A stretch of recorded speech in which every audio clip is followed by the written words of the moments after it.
The Comica CVM-AX3 audio mixer has 3.5mm XLR and 1/4" inputs. You're pretty much covered for any microphone or soundboard out there. So I was thinking to myself, maybe I can use this thing for my videos. Stay right there. You're going to want to see this.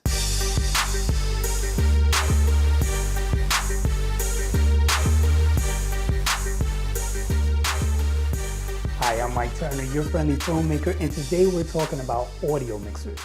Now you may remember I also reviewed the Comica CVM-AX1 not too long ago, and I liked it. It's the little brother to the AX3. The AX1 is a little smaller and it doesn't have XLR or 1/4" inputs. But anyway, right now let's talk about the CVM-AX3. First, it's priced just under $100, and basically if you shoot video and you own a mirrorless DSLR camera, you do not have the ability to use XLR microphones, and more importantly, you do not have the ability to use two microphones at once. But with something like the CVM-AX3, you do. Let's take a look. At the front of the unit, you have your two XLR inputs, and those also double as 1/4" inputs. Then below it, you have your 1/8" inputs for something like a Rode video mic or something like the Takstar shotgun mic that I occasionally use for room audio. You'll also notice that there are various switches to the left of the inputs. You have line, mic, and PH for phantom. So yes, this does have phantom power for your professional mics that need it. So all you would need to do is switch the input to PH and then turn the phantom from off to 48 volts. Using input 2, which is your 1/8" or 3.5mm connections, you have line, mic, or 3 volts. And yes, you can connect an XLR mic and a 3.5mm mic at the same time if needed. Looking at the front of the unit, you'll notice there's a 9-volt battery compartment. Yeah, this uses 9-volt batteries, which I don't really like. But I guess that's needed for phantom power. The battery lasts for up to 40 hours when not using phantom power and 6 hours when using phantom power. So really that's actually pretty good. And typically the mics that I use with this do not need phantom power. So that's maybe like 1, 2, 3, 4. Yeah, it's going to be a whole lot of weddings or commercials or films or whatever. Underneath you have your outputs. There's a 3.5mm cable that comes with the unit for connecting to your camera. And one of the coolest things is about having a mixer like this is that it gives you headphone monitoring. As we know, not all cameras come with the headphone jack, and it's very nice to have one. To the left of the unit, there's audio knobs for raising and lowering your levels, and there's 2, so you can raise and lower each mic independently.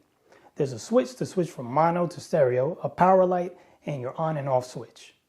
And by the way, let's just pause for a second. You may have checked out my video about the Mayono microphone that I typically use for shooting these YouTube videos. It's super easy to use and it works for your camera or smartphone. If you haven't seen it, please check it out. And just so you know, I'll be giving away one of those for free. It happens to be red, but it's okay because the red part kind of tucks into your pocket so you don't really see it. I'm telling you, the thing works really well. Now, to get one, all you have to do is be a new subscriber and leave a comment on that Mayono video. I added a card up above and links are below. And during one of my upcoming videos, I'll let you know who won. Does that sound good? Man, hell yeah, it sounds good. Free stuff always sounds good. Okay, back to the video. So now let's talk about usability. So I use this thing at a wedding with a shotgun microphone and a wireless mic. I use the Takstar microphone and the Pixel wireless UHF microphone that I mentioned earlier. Now links are below if you want to check those out. And normally I use the Saramonic UW Mic 10 system, but this time I want to experiment with the Pixel. Now don't worry, okay? I wasn't messing around at a wedding. So I had 2 other clean sources of audio in case this whole unit didn't work. So everything was cool. Now, first thing to mention is that I really love having knobs to control my levels. I was using the Panasonic G85, and if you own a Panasonic mirrorless camera, you know that the preamps are hot, so the signal is very loud coming from your microphones. There's only so much you can do to turn them down, but this allows you to fine-tune your levels in real time so you can get them right where you want them. Now, you can also control the audio from the G85, but you have to do it like through the menus, and they're a little fidgety and kind of a hassle at times. And like I said, they don't go low enough in most cases.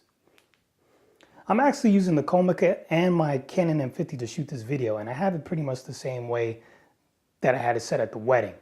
Right now, you're listening to the audio coming from the Pixel wireless mic that's going through the Comica. Now, second thing is it was nice being able to plug in directly to XLR and 3.5mm at the same time. Connecting the unit to the camera was pretty easy, and it didn't take a lot of time actually, and it was really nice being able to monitor my audio through headphones. Now, for a story about the nightmares of not using headphones, you can check out this video I made up here. I'll put a card there. Now, this unit is best used on a tripod, but when I'm shooting events like weddings, I kind of like using a monopod. Actually, I got another video about that too, up here. So for a monopod, this is a little cumbersome. So this is much better on a tripod, especially because the camera can never completely tighten to the top. It has this rubber top that slips and slides, and no matter what you do to tighten it, it's just always a little loose and it's pretty annoying. It's definitely one of those things that I don't like. Now, all in all, it works well, and it's one way to soup up your camera and your video production in general. Now, if you found that helpful, please like it, subscribe to my channel if you haven't already done so, and if you're interested in that Maono mic, go watch the video, leave a comment for your chances to win. Links to all the items I discussed are down in the comments below, and as always, I'm Mike Turner. Thanks for watching, and I guess I'll see you soon.